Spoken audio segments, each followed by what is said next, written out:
We mentioned coronal holes in a previous episode. To begin learning about coronal holes, let's build on what we've learned.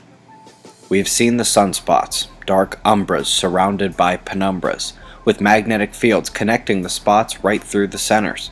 The arches carry plasma and charged particles, and therefore logically connect at oppositely magnetized sunspots, a positive and a negative. These magnetic arches, despite how high into the corona they can extend, are some of the lowest magnetic fields above the photosphere of the Sun.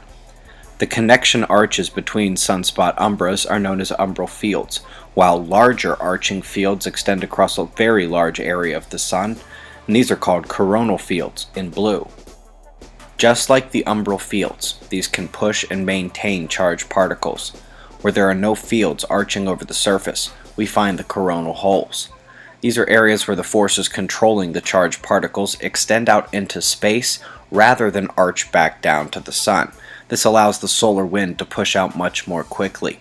The solar wind streams from coronal holes can be twice as fast as normal solar wind or more, as fast as many large CMEs. Coming out of the centers of coronal holes are alpha waves, which NASA believes transfers extra energy to the Earth compared to the surrounding areas. Using NOAA's endless spirals, we see solar wind speed on the left and density on the right.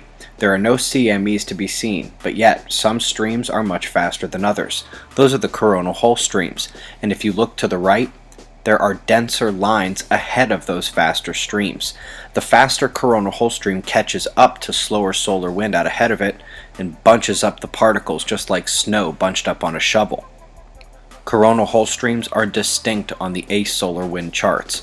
We have a density rise, here going from the low to mid single digits in proton density per cubic centimeter, up to spikes nearing 20 protons or more. This is the dense bunching ahead of the faster stream where it meets the slower particles.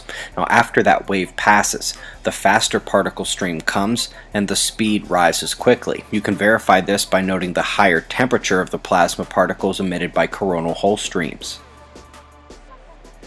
The density waves and speedy stream behind them make geomagnetic storms just like CMEs do, space weather. It's the same basic idea of intensified solar wind. Coronal holes are just that, areas of low density in the corona, the solar atmosphere, but not the Sun itself. Coronal holes come in all shapes and sizes. Some look downright ridiculous, like the famous Big Bird or Chicken Man coronal hole. As scientists discover the intricate connections between space weather and the Earth system, coronal holes will play a vital role in the process.